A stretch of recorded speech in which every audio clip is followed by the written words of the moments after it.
Hey, what's going on everybody? Commander Crane here, and we are back with another Pioneer deck tech, and today we're going to be talking about Riku Pyromancer in Pioneer. I'm very excited to bring this spicy list to you. As always, let me know in the comment section below. Is there a card that I definitely should have put in the deck that I did not, or do you have suggestions for upcoming videos? Just let me know in the comment section. So I was tasked by the comments section on a recent video here to build a Riku of the, I believe it's the Many Paths, I'm forgetting the name of the card all of a sudden. I believe should have been by Kebby.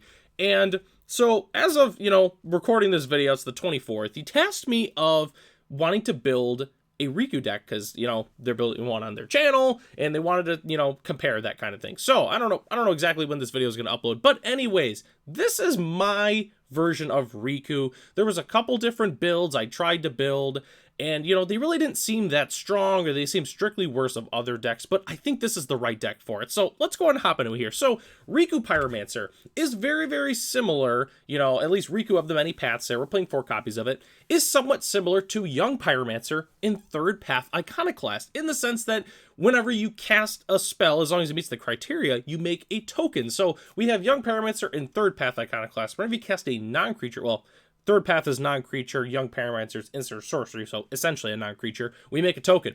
Riku of Many Paths, 3/3 for 3. Whenever you cast a modal spell, choose up to X, where X is the number of times you chose a mode for that spell. So we have exile the top card of your library until the end of your next turn you may play it. Put a +1/+1 counter on Riku of Many Paths. It gains trample until end of turn.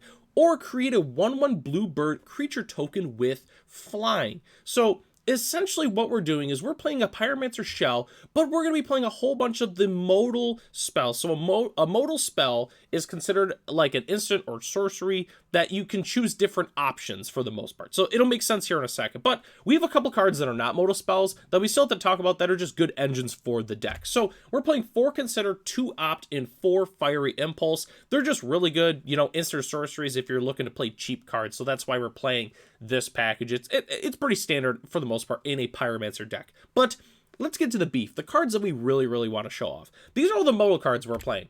We're playing 4 Phantom Interference, 4 3-step, it's weird saying that, 4 3-steps ahead, and 4 Izzet Charm. So these are some of the modal spells that we're playing. I really like Phantom Interference. I was going to play Make Disappear, and BG still said, hey, if you're playing a Riku deck, you should play Phantom Interference. I totally forgot about this card from Outlaws of Thunder Junction, but this card's sweet. In a way, it's essentially a 2 mana, counter spell, but we could also pay 3 and make a 2/2 white spirit creature token with flying. So just a huge fan of this counter spell in general.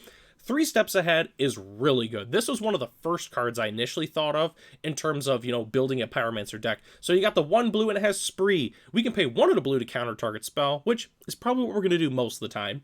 +3, create a token that's a copy of target artifact or creature you control, or 2, draw 2 cards, then discard a card. I really like 3 Steps Ahead. I think it's one of the better cards from Outlaws of Thunder Junction just as a whole. I really, really like this card. I also really, really like Izzet Charm. I've been playing for a while. I love casting Izzet Charm. This card is sweet. All the modes seem good. Choose 1, counter target non-creature spell unless control pays 2, or Izzet Charm deals 2 damage to target creature, or draw 2 cards, then discard 2 cards. All 3 modes are really, really good. Izzet Charm, easily a 4 of in this modal deck. So let's go and talk about the last few modal cards in the deck. We're playing 3 Simic Charm, which seems crazy, but I'll explain it in a second. And we're also playing 2 copies of Prismari Command. So Simic Charm, I really, really like this card. So we're not going to be doing the +3/+3 very often. The main reason we're playing it is the permanents gaining hexproof until end of turn, or return target creature to its owner's hand. So those are the main modes why we're playing it. Obviously, it's a great way to protect our creatures, just in general from target removal or anything like that.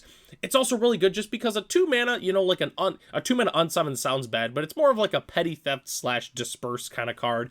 I just really like Simic Charm just for that fact. I mean, getting a 2 mana bounce your creature is really not that bad, but also having the option to protect your creature, maybe in some weird way with Riku, because Riku gets trample as one of the modes we can do on it. Maybe we give it +3/+3 and we end up like getting an easy, quick, knockout or something like that. But I really do like Simic Charm in this deck. I also wanted to feature another green card, because spoiler alert, besides Riku, it's the only green card in the main board, and I didn't want to just be playing an Izzet deck with just Riku. So that's why we also played the Simic Charm. I really like Prismari Command in this deck too, though. So one thing that's really cool is So other than the spree cards, like the charms that we're playing, you only get to choose one mode. So with Riku, you only get one of the additional bonuses. And Riku reads, however many modes you choose, you get to pick that many of those. So with Prismari Command, we're choosing 2 modes, so we get 2 abilities with Riku, which is really sweet. But 3 mana choose 2, deals 2 damage to any target, target player draws 2 cards and discards 2 cards, target player creates a treasure token, or destroy target artifact. Prismari Command is sweet. I really like this card. When I was initially building this deck, this was one of the first cards I knew was definitely going to be going in the deck. Huge fan of it. So that's the entire main board. Let's go and talk about the lands real quick, which it's a pretty simple man base for the most part. So we're playing a bunch of the fast lands. We're playing 4 Spire Bluffs, 3 Botanical Sanctums, and 2 Copperline Gorges.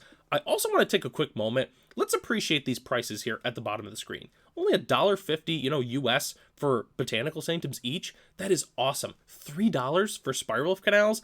Like, that is awesome. And the $2 Copperline Gorges. Like, I mean, that is fantastic. I'm really happy to see these go down in price because, as experienced Pioneer players know, Spiral of Canals, they were like well over $20 for a long time. So definitely happy to see these get a significant price decrease and more people can have access to them. I just wanted to mention that. So speaking of, cards that got a reprint, but their prices really didn't go down, we're also playing 4 Steam Vents, 3 Breeding Pool, and 2 Stomping Grounds as our other dual lands. And then rounding out our lands, we are playing 1 Otawara, 1 Sekenzen, and 1 Basic Island. And as our spicy basic land of the day, unsurprisingly, we had to feature a Outlaws of Thunder Junction basic land, so that's why I chose the Basic Island. You got like the blue mana symbol in the background with the waterfall, the extended art. I really, really like this art. I like all the full arts from Outlaws of Thunder Junction. They are sweet. So let's go ahead and hop into the sideboard, and then we'll talk about some budget alternatives, and then that'll be the end of the video here. So sideboarding is going to be really simple. We're going to want a couple extra counter spells. I personally put Spell Pierce and Mystical Dispute in the sideboard, but, feel free to change it up. If you need some Aether Gusts or Disdainful Strokes, feel free to switch it up. I put grindy cards. So grindy cards, meaning like cards that are good to bring in against like mid-range and control, that kind of thing, especially when we are the control deck. Or, mid-range deck in that matchup. But I chose Klothys personally just because I really, really like Klothys. But, you could also play like a Chandra Torture Defiance, or you could play like a specific Jace or something like that. There's definitely a lot of good options. Those are just the ones that I personally chose. You're also going to want some extra removal / Vampire Hate for, because you'll kind of want the extra removal for Vampire Hate, but also just extra removal. You can play a card like Rending Volley, for instance, that's good against a number of different decks. For the Vampire Hate, you're going to want Pick Your Poison. Pick Your Poison is sweet. It's probably the best card against the Vampire deck. You could also play Tears of Valakut, but I really, really like Pick Your Poison because it's also a modal card that works with Riku. So it's great how it's like a fantastic sideboard card, but it also synergizes with the deck. So huge fan of Pick Your Poison in this deck. The last thing I want to mention is we also get to play Giganta, which is pretty cool just because like all the cards that we're playing, like I built the deck as it was and then realized we could play Giganta. I didn't go out of my way to play it. So you don't have to play the Giganta, but just keep in mind that as the deck is built right now, you're able to play it, which is pretty sweet.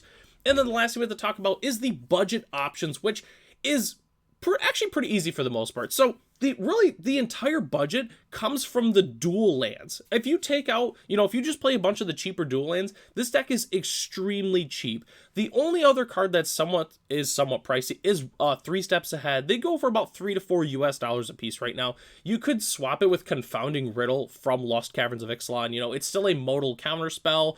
And then it could also do another thing, which is kind of sweet too. So that's what I would say is the best budget alternative.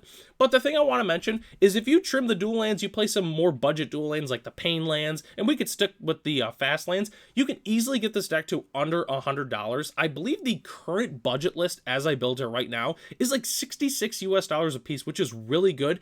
But the current list is only $220. That's really not bad in terms of a fully built Pioneer deck for only $220 is really, really good. So this deck was really, really fun to build. This is not really a style of deck I normally build. I don't really build Pyromancer decks. Typically I do a lot of aggro decks here on the channel, and then I also do like some control decks occasionally, or even some mid-range decks, but not like a Spell Slinger deck. So it was a little interesting to build. It definitely was, the gears were turning, and it was very interesting to build. So let me know in the comment section below, what do you think about the deck? I think it was really, really fun. I also really do like Riku. I think it's a pretty cool card. card. We'll kind of see what happens going forward if it's able to, get a foothold in the Pioneer format as a whole.